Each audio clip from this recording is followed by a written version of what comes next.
Former Marine Eduardo Lalo Paniagua served in Iraq and the 2010 troop surge in Afghanistan. Coming home after combat was a tough transition, both for him and for his wife, Donna Hernandez.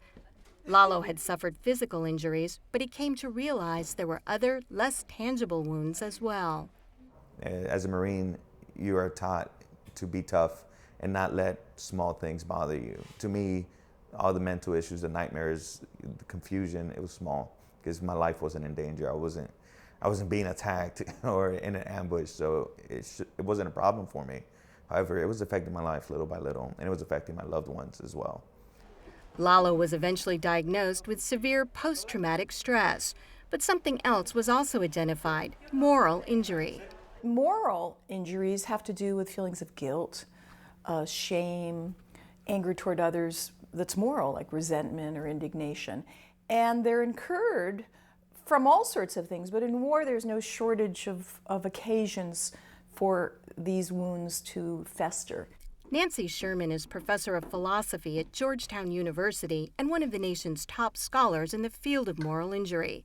In her new book, Afterwar, Sherman explores how veterans like Lalo are suffering from moral injuries. She says the entire nation has a moral duty to help them heal. I think we have a sacred obligation to our citizen soldiers. This is not a militia. This is us. And so it's morally urgent, just as we send citizen soldiers to war, that we bring citizen soldiers home. And homecomings are really about coming home, figuring out ways to help troops integrate and transition.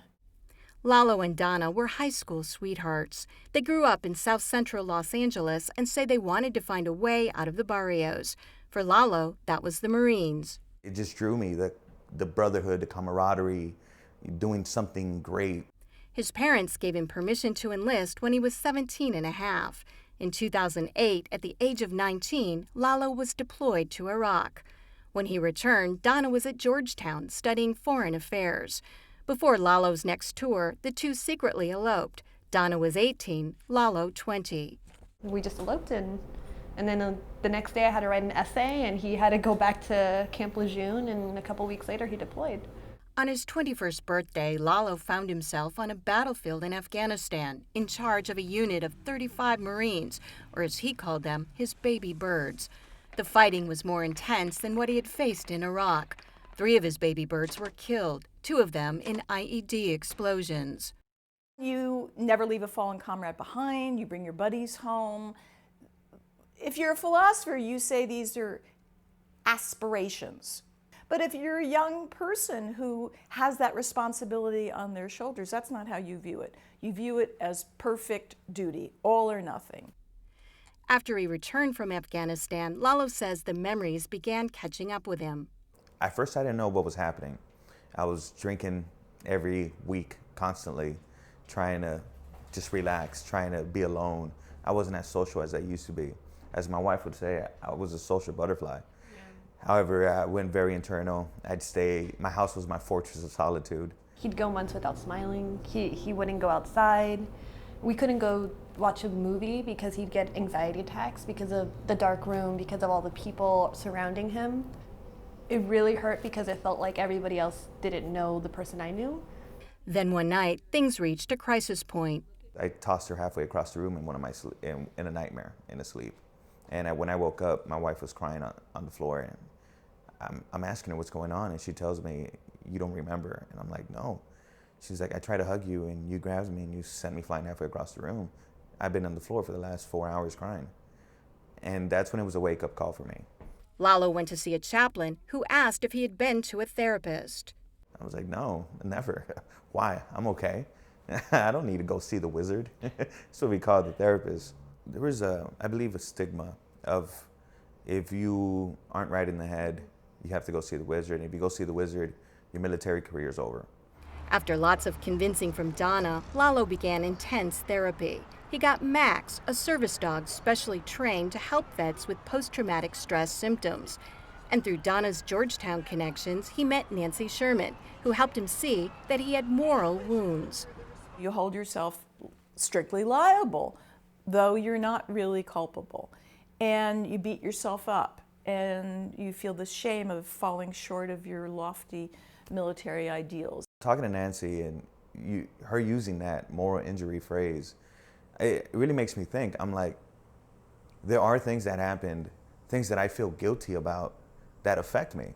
It's not just the flashbacks that give me nightmares, but the thoughts of feeling guilty for something that happened or for being alive.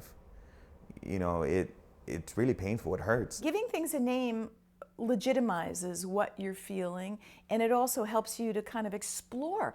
Oh, I'm not just thinking about these explosions or torn body parts.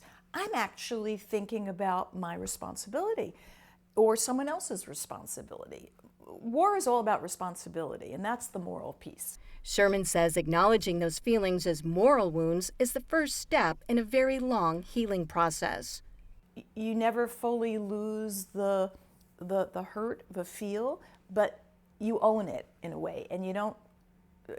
In the best case scenario, you don't continue to be traumatized by it. She says another important step is for service members to regain hope in themselves and others. To be able to have a sense of goodness about yourself, empathize with the good part of you, that's big, that's huge.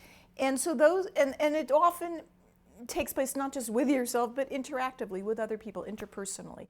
This can begin in the family. Sherman calls Donna Lalo's angel.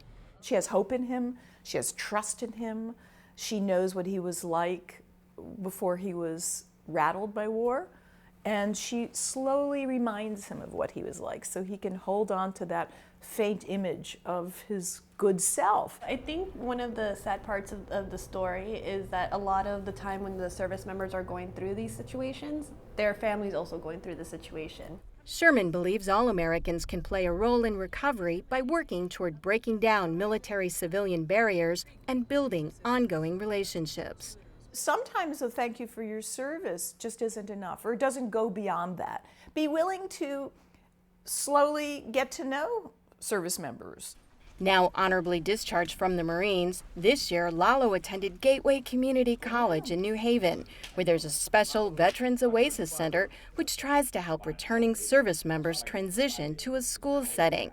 It's run by former Marine Rick Palinko. It gives them a sense of belonging and a sense of comfort and security. Donna has just earned her master's degree from Yale's Jackson Institute for Global Affairs and is preparing to take on an international posting with the State Department. Now is kind of my chance to serve the U.S. now that he's been done with his service. Wherever they end up, Lalo hopes to earn his bachelor's degree. I want to reintegrate into society. I want to be somebody that could give back to this great nation. And together, they want to help raise awareness among other vets and their families about the realities of moral injury and the resources available to deal with it. You never fully recover, you never fully heal. But every day I'm healing more and more, and having her by my side, having her knowing what's going on and being so supportive, it's been great towards the healing factor. I'm Kim Lawton in New Haven.